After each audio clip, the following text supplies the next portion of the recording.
Good evening. Welcome to the January 2023 school board meeting. I'd like to call our meeting to order. And the first thing that's on our agenda is the election of a new president for the 2023 year. So do I have a nomination? I'd like to nominate Mrs. Nelson as president. Do I have a second? I'll second. Okay, all those in favor of Becky Nelson president this year, signify by the sign of aye. Aye. All those opposed? Hearing none? All right, congratulations. Thank I you. will hand the meeting over to you. Thank you, Christy. The next thing on the agenda is the election of officers for vice president. I will nominate Mr. Lamb for vice president. Second. I need a second. Second. Okay. Had a second? Oh, did one of them second? Okay, Both I didn't of hear. them did. Oh, okay, okay, thank you. All those in favor, say aye. Aye. Opposed? And then the election of the officer of secretary. I'd like to nominate Jake Sanford, please. I need a second. A second. All those in favor, say aye. Aye. Opposed? Okay, so Andy is the vice president and Jake secretary. The next item is the board member salary. It's $2,000 per meeting, right, Dr. Clendon? I will defer to the attorney at this point. Darn. Okay, $2,000 a year. And then we also are receiving a stipend of $500 for wellness, so we appreciate that. Our board meeting schedule, we meet on the second Monday of the month at 6 p.m., except for October, which is the third Monday due to fall break. And those dates can be found on the school website. We also have the appointment of board members for the superintendent committees. Those are Christy serve on the communications and RDC, Jake on the legislative diversity and inclusion, Andy on athletic council, collective bargaining, Brian on music council. Oh wait, which one's on collective bargaining? They're both. Oh, they are both, okay. And then I serve on the C9 board and the superintendent strategic task force and the mental health committee. Were there any changes or anything on that? Okay. Next, we'll do the appointment of the treasurer. Do I have a motion? Or do we need to do that, or just Is that just, name? I think you're just appointing Tina to be. Just appoint, okay. We're going to appoint Tina Gross on that. Thank you. Appointment of deputy treasurer is Tammy Jackson. And the appointment of the school board's legal counsel is Mr. Roger Young. And then we will move along to recognition, individual. Excuse me, Madam President. Yes. I really think the board member salaries, the appointment of the treasurer and deputy treasurer, and the appointment of the attorney should be confirmed by motion. Okay. The other items, I believe, are president's prerogative, but I do believe there should be a motion and formal vote on those things. Okay, so we will go to the salary. Do I have a motion? Move to approve the $2,000 per year, 500 wellness. Second. All those in favor? Aye. Opposed? The appointment of the treasurer is Tina Gross. Do I have a motion? I'll move to approve. A second? I second. All those in favor? Aye. Opposed? The appointment of Deputy Treasurer Tammy Jackson. Do I have a motion? I'll move to approve. A second? I second. All those in favor? Aye. Aye. Opposed? And finally, the appointment of the legal counsel of Roger Young. Move to approve. Second, okay. All those in favor? Aye. Aye. And opposed? Thank you. Yeah, thanks for not changing your mind since I made you vote. Now we'll move along to recognition section, individual student growth. Good evening and welcome, everyone. Again, one of our most favorite points in the meeting. We try to highlight our values. It's often individual student growth, and that is the consistent practice for this evening. Shyla Davidson, if you would please come forward. Central 9, as many of you know, each month recognizes students in their various programs, and Shyla was the Student of the Month in November for medical assisting. So please join me in congratulating her for her excellent work.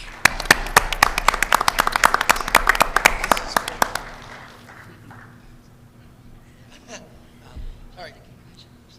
Congratulations. We're going to talk just a bit about your program. So tell us what you do at C9 with medical assisting. So at medical assisting, I'm only one semester in, but we have done multiple shots, and the teacher is very good about teaching us our safety rules and everything like that before we give the shot and after we give the shot and what we're supposed to do. I think C9 is a very good program to go into, especially if you're wanting to go into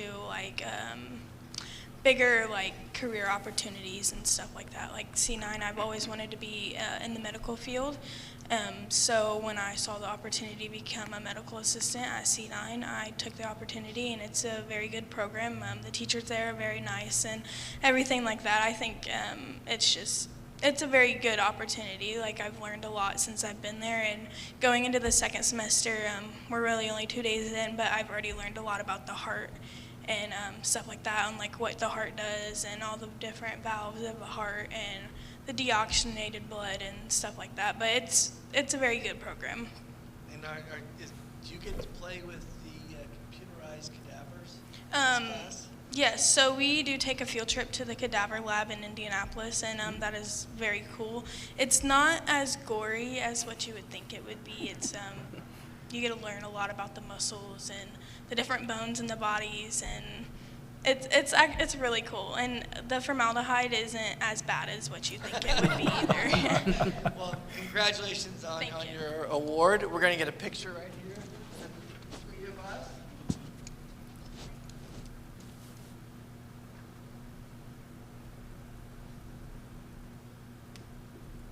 Oh, we forgot. Who brought you tonight? My mother and father did.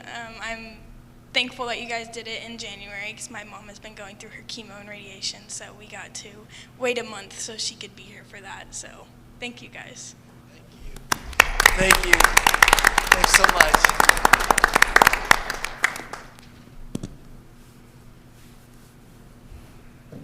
Okay, next on the agenda is the consent agenda. Were there any public comments? Any updates or board comments?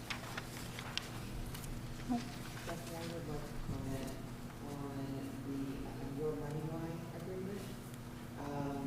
We are proposing that we enter into a 3-year agreement for the service.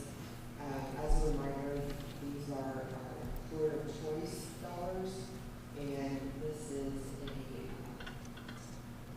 a service where you keep a plan. If you're familiar with this podcast, and it offers financial advising to all 700+ of our employees. The contract is based on a per employee amount. In the past 4 years, we paid around $12 per employee. They were proposing to increase that to $20 per employee, and we were able to negotiate down to a gradual increase to 20. So the first year we did 16, the second year 18, and the third year 20. I would also offer that our participation rate is about 25% of our total employee base, and according to them, their average is around 10 to 15. So we're very happy that our employees are taking advantage of that. Also, Mrs. Nelson, I'd like to highlight the 2 out-of-state overnight field trips. One is the traditional 8th grade Washington, D.C. trip. And then, as you know, over the last couple of months, we've been talking about the Innes Hauser trip, and Dr. Worland will be leading that trip, and tonight we're officially approving the overnight trip to Europe for spring break for the 14 students.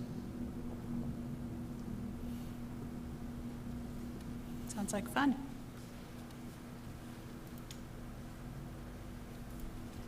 Okay, let's see, I have to ask for a motion to approve that, right? Okay, do I have a motion? I'll move to approve the consent agenda. And a second? I'll second. All those in favor? Aye. Opposed? Okay, that passes. We will go to superintendent reports. Financial reports? Tina? Okay, we entered 22 on a good note. If you look at that first corporate financial report, we are a little shy of 97% budget expended.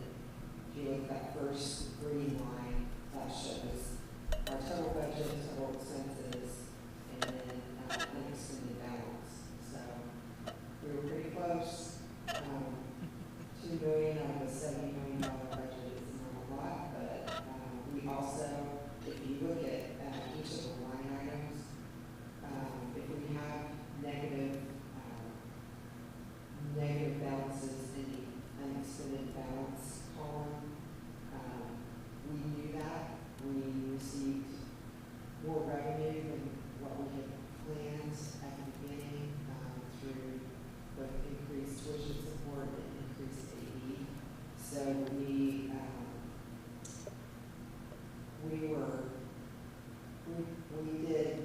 overspent in forms as we went along.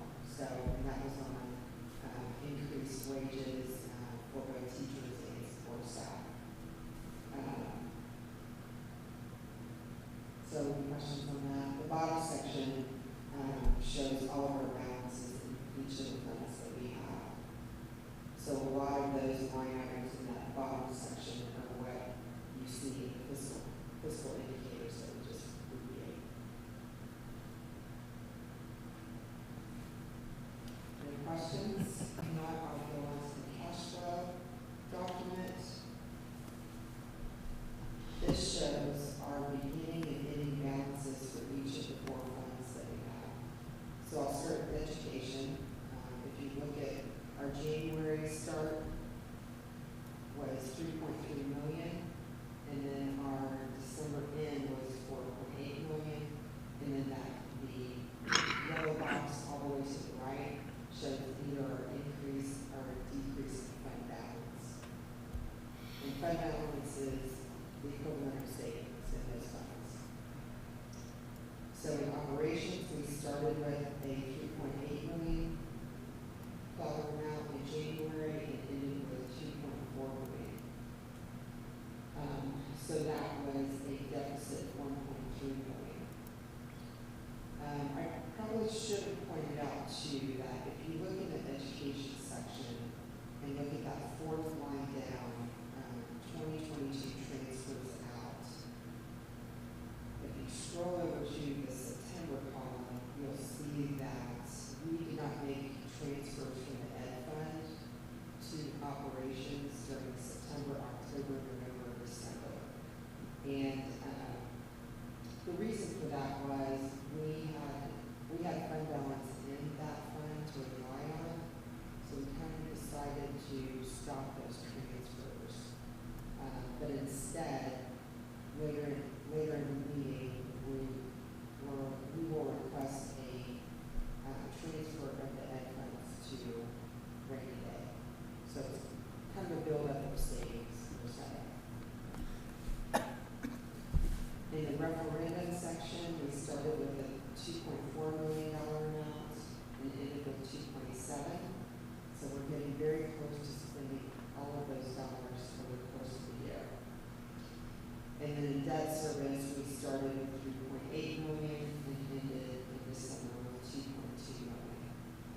And again, I always repeat this, we're strategically spending that down because the state doesn't want us to retain a fund balance in that fund. So all in all, the bottom section is the total of all 4 of those funds. cash balance in January was 13.4 million. We ended with 12.2 million, so we spent 1.1 million more than what we got. And again, that was strategic, great on purpose. Any questions?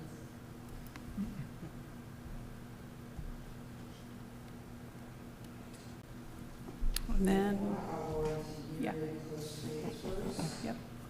And at the December meeting, you approved or you authorized the finance office to do transfers within funds that were necessary to close out the year. Today I'm reporting that we had to transfer $1.1 million, $1,102,575.87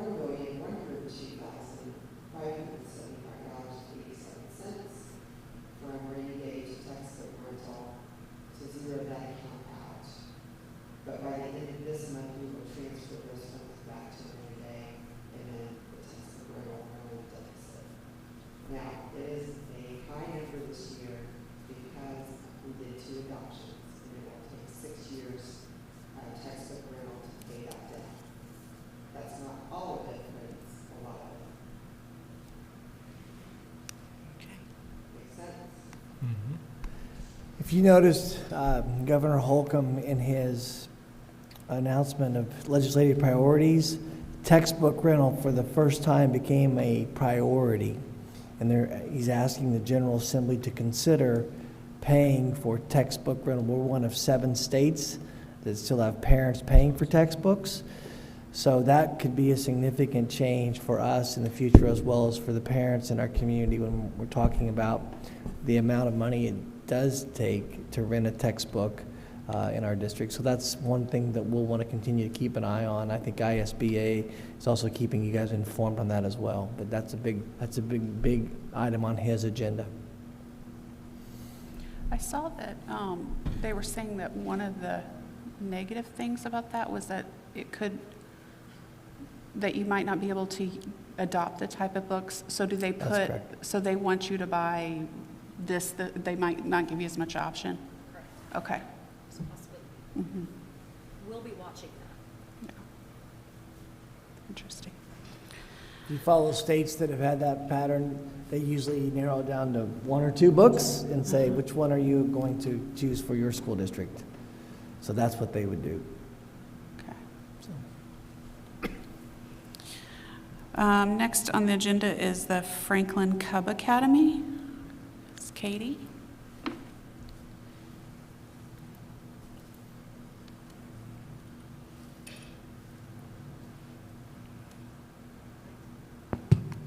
I like to follow Tina because I have cuteness, so we'll start with that.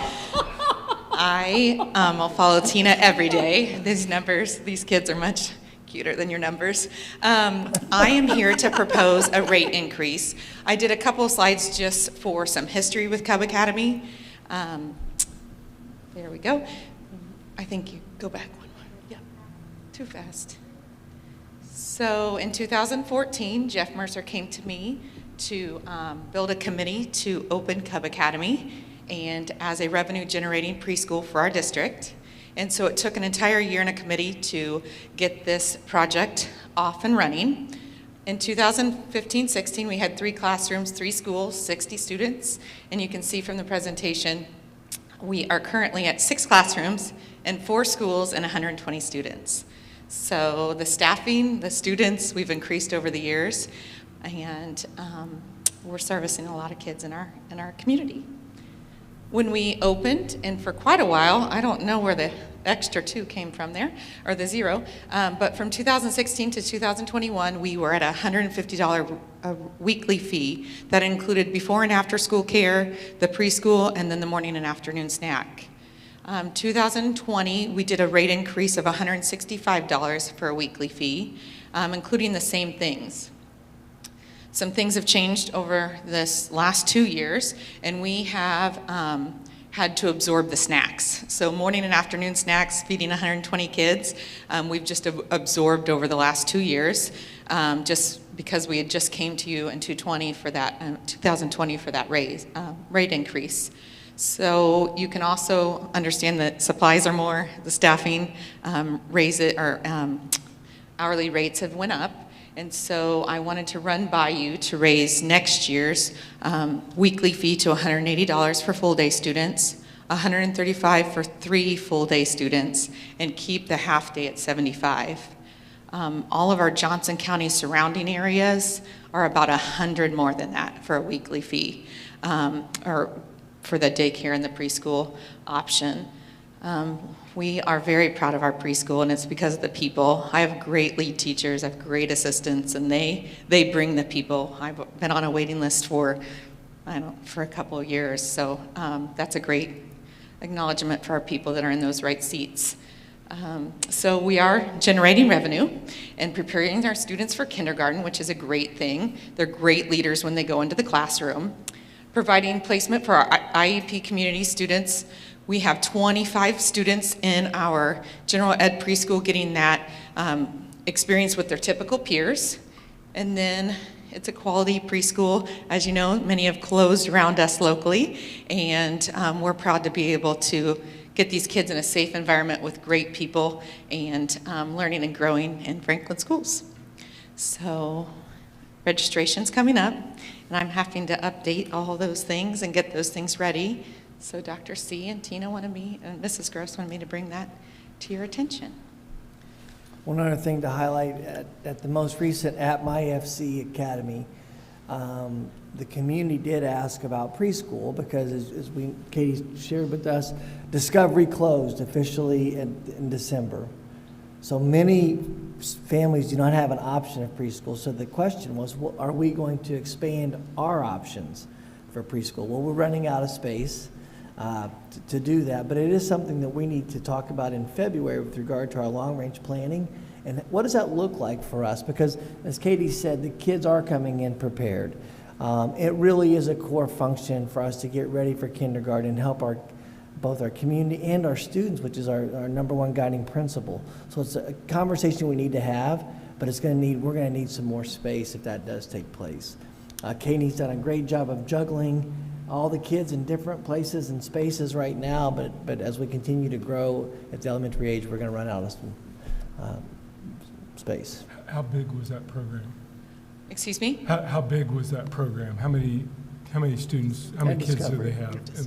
Oh, they had birth to 6, so I'm not, or 5, Mm-hmm. I'm not sure. I know they only had one classroom of 3s and like a 4 or 5 classroom, but it would be probably not 20, it'd probably be like 10 to 15 kids. I wouldn't be a good judge to tell you that. How many kids are on our waiting list? Yeah. I closed it at 50 because I know I would never get to them and I didn't want to give them false hope.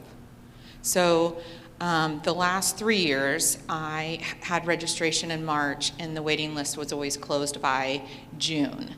And the waiting list, I closed it originally, I would let it kind of go, but then I was giving these, they would be calling me, and they'd keep calling me, and they were like 100 on the list, and I'm like, I'm never gonna get to you, so I got smarter over the years and just closed it, I just turned it off. So one, I'm not giving people false hope to just be waiting, and 2, it helped with my email load on letting people know, in a timely fashion that you're either going to be in or not. I usually can get to about anywhere between 10 and 20 just of families' dynamics. They move or something over the summer. Things change with grandparents and different stuff. So I'm able to do a little movement, but I've never got to over 20 on that wait list. Thank you. So is it realistic to think that if we had space for 50 more students, we could accommodate those 50 on a yearly basis? Yes, I could, and I Yeah. could hire those. I don't think the district has room for that. No, I unless we know, made- I'm just oh. looking at the future and Yes. just to let the board know kind of what you see on kind of boots on the ground. I fielded about 25 to 30 emails after Discovery closed. I knew it was coming because I was fielding all those emails. So I know just then, plus the wait list, there's a need in the community. There's not a lot of a lot of options. People are driving to Honey Grove, Primrose, Goddard, and paying $285 a week. Good quality places in Johnson County, but why not keep them right where we are and let them go into our classrooms ready and not stay in that area that they might go to. So it's a great program because of the people. I just have had to absorb some costs over the last 2 years that we didn't know. With the morning snack, that used to be covered in one of the food services type grants in the afternoon as well. And those have just, Elizabeth, her hands were tied in those. So we've been purchasing those that's been the biggest cost. I would add too, if the board approves the rate increase, we would probably need to look at the healthcare assistant wages. We're not in market range at all, and it's been, I know it's been hard on Katie to recruit people, so I was trying to find that starting salary on the schedule. Oh, I know it. Yeah, it's like 1208, something, yeah, something like that. 1188, 1208, something like that. Sure. Thankfully, I get people with experience or that are going. I have a lot of Franklin College students that I can pair with positions in the afternoon. They pair their classes. They get education. It's a win-win. We've actually hired some with the district because I can be a little bit flexible in the afternoon and pair like a 2-3 afternoon with. So I have 4 college students working for us currently in the afternoon. The morning position, assistant position's a lot easier to fill because it's a 6:30 to noon position. So they have a different, they can do other things.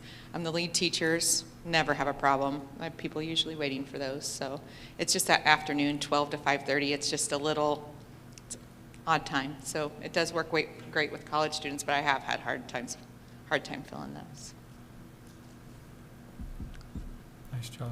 I'd like to Thank you. publicly thank Katie. She's done a great job of creating this program and making sure that it emulates all of our guiding principles. But her passion for preschool and young kids to get ready is above reproach. She's amazing at that. And she also works a lot of time from 6 to 6. And she won't tell you that, but I will.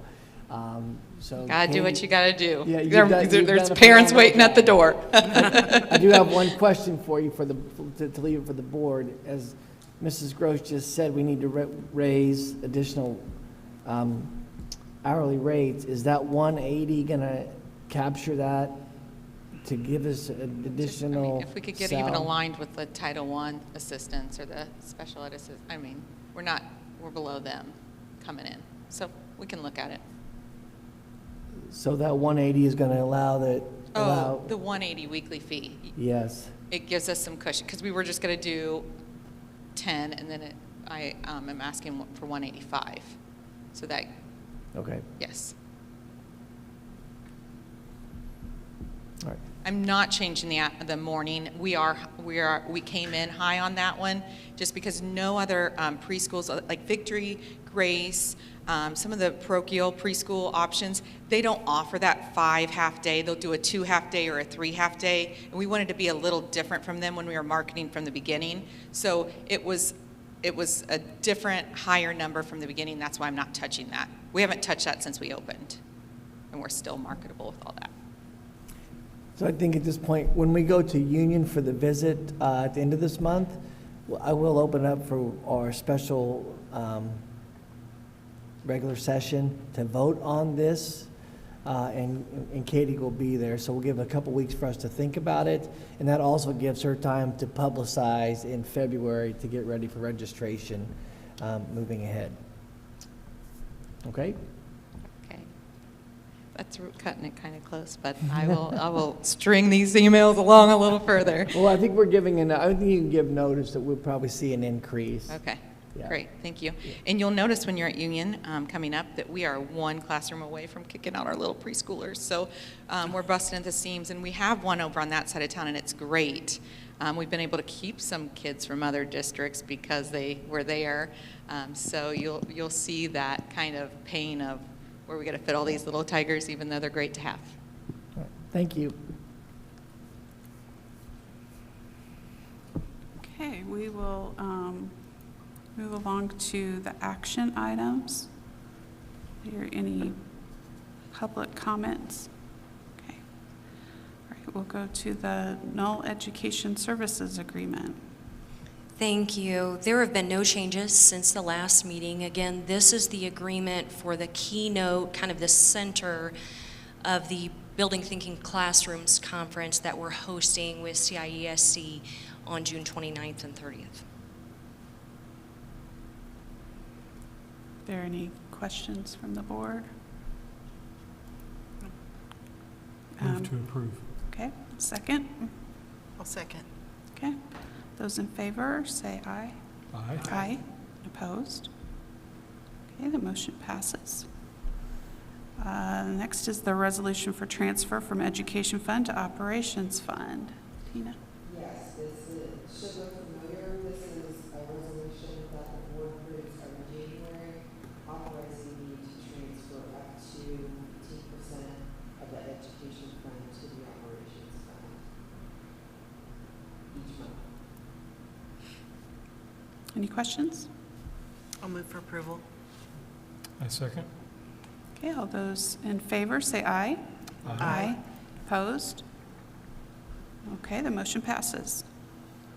A resolution to transfer to the Rainy Day Fund. We've not done a transfer since I've been here, so since we built up some of that fund balance in education operations, we're proposing that we transfer $750,000 of that fund balance at the end of '22 to the rainy day fund.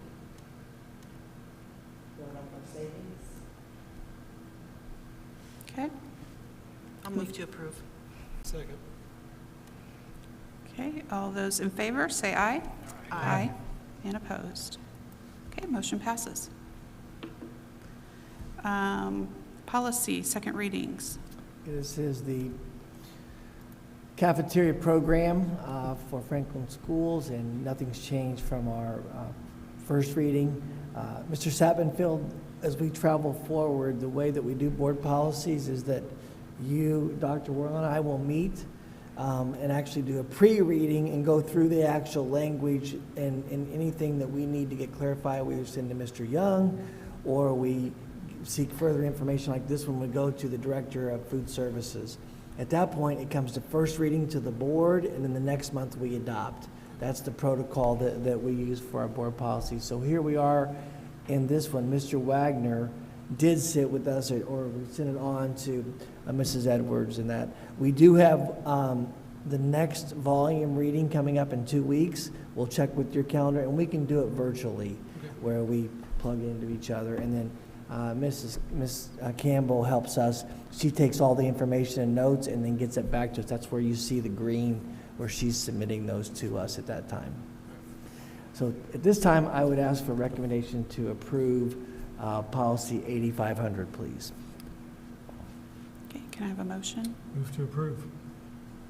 A second? Second. Okay. All those in favor, say aye. Aye. And opposed? Okay, motion passes. Okay, moving along to discussion. Franklin High School, 24 new courses. Mr. Ahaus is coming down to talk about the new course offerings at the high school, proposed offerings.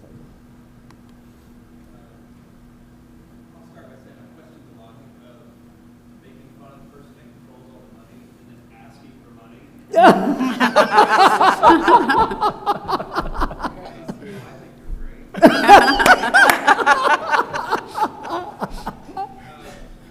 We do have high school, we have 4 courses this year, nothing real major coming from 4 courses that we're adding. I think we've got a list of them there. The first one, Introduction to Business, we teach that class. It's just we're trying to attach a dual credit to that to get some college credit for taking that course.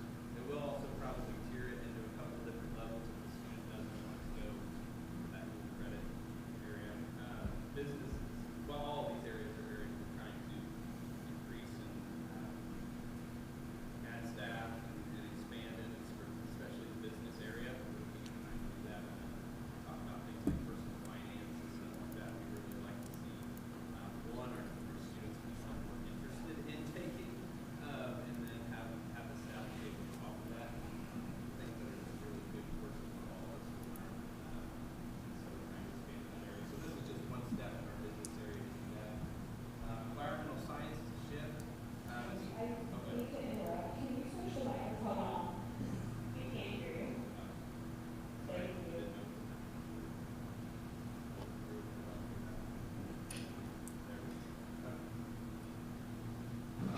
Okay, did you catch any of that, what I said before? Yeah, No? why don't you Go through that start- again? Yeah, start again.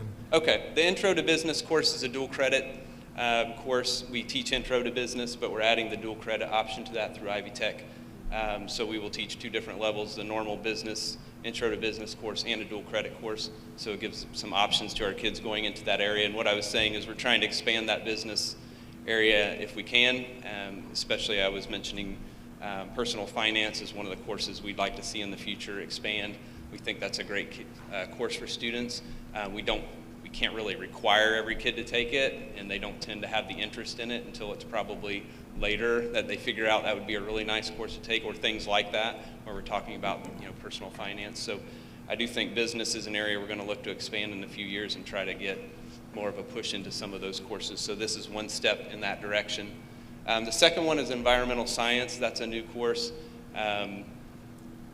Really the idea there is earth science is what we teach. So we have students who go into kind of the college-bound science courses. So they're taking chemistry and they'll go into maybe AP chemistry and physics and all those kinds of courses. Well, all students have to take science courses and may not go into that route. Environmental science is a shift. Currently earth science, there's some portions of that I don't think our kids are just loving to take. It's just the one that we've offered.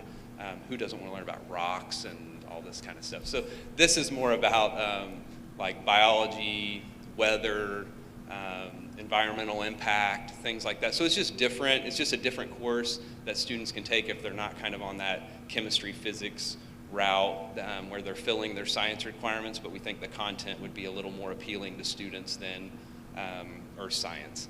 So, and it does also open up that more of our teachers can teach that. Earth science can only be taught by a certain science degree, which then limits what teachers can teach that course. Environmental science opens up. We'll have a lot more teachers that can teach it, give us some flexibility. So we think it's kind of a twofold there. Integrated math is the only one that's up here, but actually we will approve integrated math 1, 2, and 3.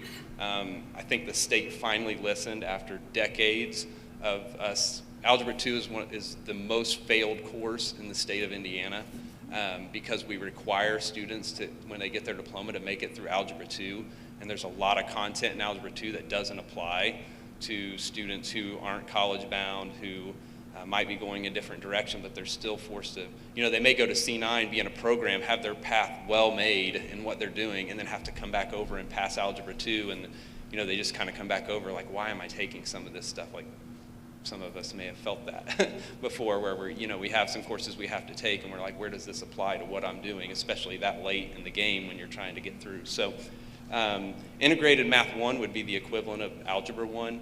Integrated math 2 would be the equivalent of geometry. Integrated math 3, algebra 2. It's just a different path, so it kind of gives the flexibility to kind of cater that math experience, 3-year math experience, to some other things instead of the things that go into what's really, if you kind of trace that, what our 4-year universities, Matt, or IU, Purdue, kind of set out this is what's required if you're going to get through this. And now I do think the workforce development is pushing some of this, where we really are trying to work people into certain certifications or certain areas, and we're saying, do they really need to take the same math path that all these other students are taking, where I do think there's more of a push at the high school level to start creating these paths for students and what they want to do, instead of just cutting it out and saying everybody needs to do this.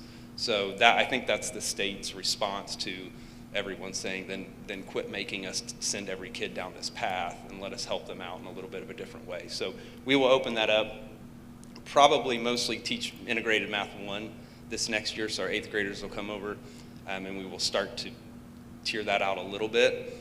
We have to be a little bit careful early on which route they're going, so we may not be quick to get them into the integrated route, but we will probably teach sections of integrated 2 and 3 for those students who we can identify, we already know where their path is going, and that's just a course that would fit what they want to do a little bit better than going into like geometry or algebra 2. So that's welcome as a former math teacher, and I think it's a good move. We've been yelling for it for a long time, and I think we're starting to get some movement there.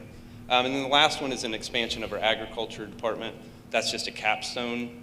Agriculture, Alicia Giese and Dan Bada have done a great job looking at what we want to teach there and the resources we have, and so We do have some graduation pathways developed in the agriculture field. This would just be the capstone that would finish off those. So we hadn't got there yet. We're finally there. We're going to open that up. So I think that'll be a good route. We've got a couple of different paths that they can take through agriculture to hit that capstone and get that finished, and they'll be able to complete that graduation pathway. So, any questions? No questions, just an observation that the mic was turned off when you gave your praise for Mrs. Gross. Oh, well, I'll have to read it. I think you're great, by the way. And anyone that controls the money needs to hear that positivity. All right. Yes, thank you. I was going to make a comment too, Mr. Ahouse, and so the board knows personal finance is also on the governor's agenda for a possible change. There's conversation about making it required for all students. There is also conversation about making it making sure the course hits one of the math requirements for the diplomas. So I don't know where that conversation will go, but there's conversation at the state level as well about personal finance. In addition, I would just highlight that I met with the kids that graduated in May over Christmas break, and the business section and personal finance were courses they said we needed to add at that junior or senior years, because that's when it's starting to hit real, and that's what Mr. Hayhouse is talking about. And some of the business offerings that we need to continue to look at some things that we can do this. So this really helps us in that dual credit space. So I think you'll continue to see that personal finance push. The integrated math, the kids also talked a little bit about that, saying, okay, you know, as I traveled forward, I didn't need all these classes. Could I have taken a different route and still gotten to the journey that I'm on after graduation? So I think this is a very positive step, and it also fits with our strategic plan that Mr. Ahouse and Dr. Warren are co-chairing the math section of this to look at a K-12 structure. So this is just one more step towards that. So thank both of you for leading that charge. And this fits well with what we're trying to do.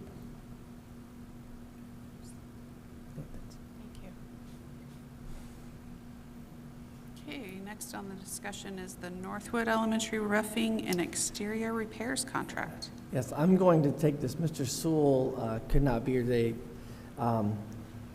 We put out for bid the Northwood Elementary roofing and exterior contracts, and the group that won the contract is Superior Construction. Let me get this up here. And one of the reasons we have never worked with them before, so you're getting this as a first time to discuss it. But the other thing I want to highlight is you look at the tabulation bids, there were significant difference in the bid offerings. And this one was the low bid. STR has worked with this company, Lebanon Schools, Clinton Prairie, and a couple others. But when you start looking at the tab bids, you're going to say that was a pretty big difference, almost like $600,000 difference in both of these. So we wanted to highlight those for you and allow you to look at that. I think Mr. Sewell wrote about it in Friday notes as well. If you have any questions, we can definitely get back with that. But one thing to consider is when we do get it approved is when we get on their calendar to be able to buy the materials and move forward with both of these projects. So David, if I look at the STR bid, it has for the overlay of areas 1, 2, 3, 5, 6, and 10. What happens to section or areas 4, 7, 8, and 9? So if we're going to do the roof, why wouldn't we do the whole roof and not just certain areas? I don't know. Tina, If will you could, be on if you could meeting? take that back Yeah, to I Mr. will Sewell ask that. and ask him Yep.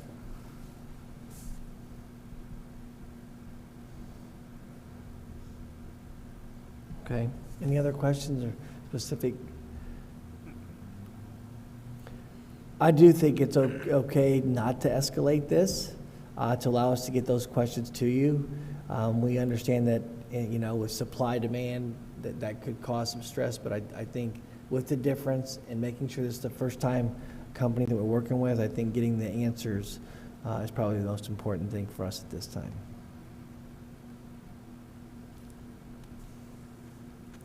Okay, Do you want to discuss the Webb Elementary? Yeah, Webb is it's the same situation, same company.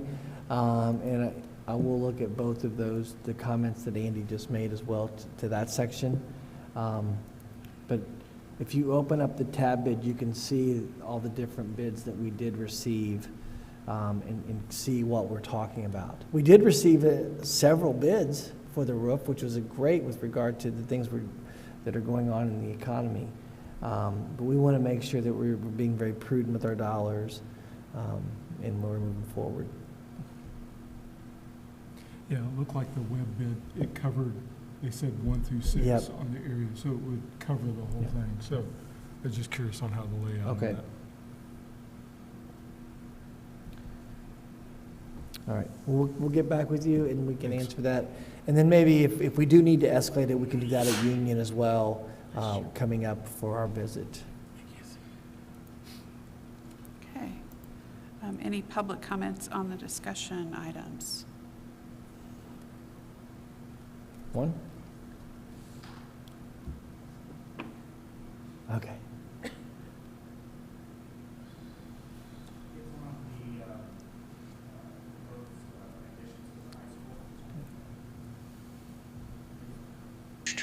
Is on the proposed additions to the high school curriculum. Father of 4, I've got 2 juniors. I wish that the environmental science might have been available this year for my oldest, who's a junior, because he's a C9 student, not really wanting, but he had to take ICP, which is integrated chemistry and physics, and he really struggled in that. He's an IEP student. My youngest son will be a 9th grader next year. I will be pushing for him to be in that integrated math because I see him struggling in Algebra 2. He's doing well right off the bat, which I'm very excited to see off this semester, but overall, he didn't do very well with pre-algebra the first semester. So, and he's the lower end IEP student. And so please push for the environmental science and integrated, because those will definitely be key for a lot of IEP students that are, or C9 students that are not wanting to deal with maybe even the integrated chemistry, if that could be somewhere where it could swap out, because it would give some options for those students. Now, my middle son, he's going after those advanced classes. He's got to get the chemistry and all the other stuff. So, but this will definitely help IEP students or other students that are not really wanting to do the advanced algebra 2 and beyond. Thank you. Okay, any board comments? Go ahead. No. Well, I was just going to say, I know it was on our website that the Hall of Fame nominations are open right now until, what's the date that they have to be? March Yep. something? I think it's March. But those are for, obviously, Franklin Community High School alumni that have done some pretty great things outside of the athletic end of the building. We're looking for, we've had some really good ones in the past, so just want to put that out there, if you know anybody. Okay. Andy? And then I just was going to ask Mr. Sewell if he would pass on. So over the holidays we had, or that freeze, we had some issues at the high school with the boilers, and I haven't seen any details around that. So did we get the parts? I know there was a couple of long lead items that they were talking about. Are we still, if you will, operating on that wing and a prayer? Yep. Or, if we got things working that we're good if there's any other cold weather coming? I will get that answer for you. I know that they were able to piecemeal it together, and they were waiting on that, so I will get that answer to you and have him send it to you in an email. We have the admin comments. Yep. January is the School Board Appreciation Month, and I just wanted to say thank you for what you all do for Franklin Schools and our students and our community. The 5 of you lead with such vision and just passion for our school, so thank you very much.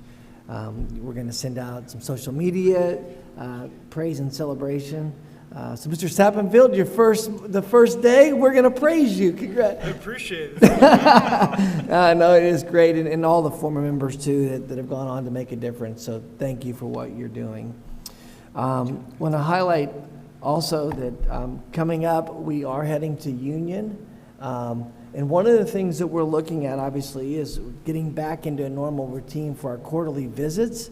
And one of the things that we did when we hired Schmidt is to look at Union Elementary. And so this will be a good time for Mrs. Smith to kind of highlight what's going on inside the building, but also give us a chance to review that. And that is in the morning, where we'll start with a light breakfast and sharing with the staff. And then Mrs. Smith will put on a program and we'll tour the facility. We'll be done. It's usually around 7:30 to 9. If everybody can make that, and that is the last Friday of this month, so I believe it's the 27th of this month that we're talking about in terms of. And then also looking ahead, we have our annual financial day where Tina kind of walks us through all things finance, school finance, as she gets very prepared for the budget for '24. And that is going to be the last week of February. And I think we're at REMC, is that correct? That's correct. So we will be partnering with Johnson County REMC for that meeting. And it is a work session, so we will have, we'll videotape it, but it will not be live at that point, but we'll be able to show that as we head towards that. Anything else on admin comments? 6 straight hours of finance. Something for all of you to look forward to. One more item on my end. The auditors walked in last Monday. My very capable staff took care of them in my absence, so everything seems to be going very smoothly. They estimated they would be there till the end of February, but they're starting to eliminate some areas that don't need to be looked at, so might be earlier than that. Very good. And today we had the entrance, and Mrs. Ott sat in as board president, so that's one thing for us to look at as we do the exit. How we're going to go about that if Mrs. Nelson wants to come in, if you just want to go ahead and let Christy do it. They said either way is fine with them, but you just please let Tina know how you want to proceed. It looks like Mrs. Ott. I think you should both join in on the fun. Yep. And he did. At 8:30 a.m. It's a good time. They did say all of you will get an invitation for the exit, but we do need to have someone there. So they'll just let us know a couple days ahead of time, like when they plan on being done. Yep. Okay. All right. Okay, anything on the calendar of events that, other than what you've mentioned? Yeah, this Wednesday, we're going to do at My FCS Academy, and it's going to be highlighted the secondary programming. So Mrs. Holman and Mr. Rayhouse will be sharing kind of day in the life, what's happening at the high school and middle school, as well as just answering questions from our community. I'll tell you, it's been a great program. I want to congratulate Mrs. Betts. She facilitates all of it, and it really does give a highlight of what we're doing and kind of creating that ambassadors for our community. And I will just put a plug in for next year for 23-24 school year. If someone in the community thinks, I'd like to know more about us, kind of on that inside, more detail, more chance to ask questions, please apply for that program. Right now, Mrs. Ott sits in, and so we'll definitely have a board member there to kind of hear and learn about what's going on, but it is a great way to learn about our school district. So thank you, Mrs. Betts, and anybody that's interested, please reach out to her. I just want to add to the list, just as a reminder, SAT School Day is March 2nd. It is our late arrival day, so we will have juniors in the building with our staff testing that day. All other students will be in virtual that day. So all faculty on site with juniors in the building. This came up in discussables today, but it dealt with inclement weather. And as you remember, the state this year said you only get 3 days, and the high school used one of their days in the e-learning space for the senior projects. So we have one less for the high school, but we have 2 available for everybody else.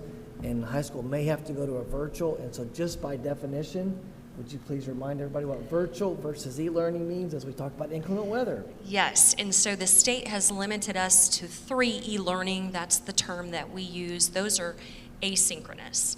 So students and faculty are not engaging with each other through a virtual device. When we're synchronous, that's our virtual. That's a term that we use. Virtual does not count against those 3 days.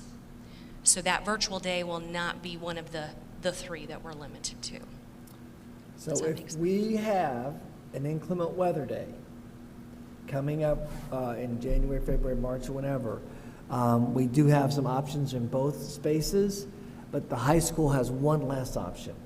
And if we're completely exhaust all those, then we would have to add in-person days at the end of the year.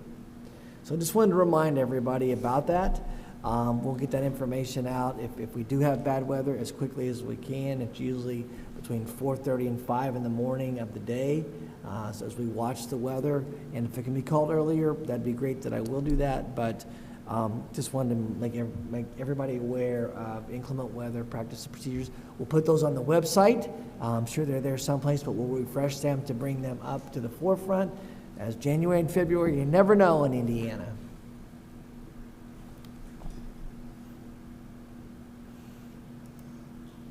Also, we're out of school on Monday. And no school Monday. Yep, and Dr. Orland reminds us it is a federal holiday. All right, I think that's all. Okay. There's nothing else. Move that we adjourn. Thank you. All right, thank you.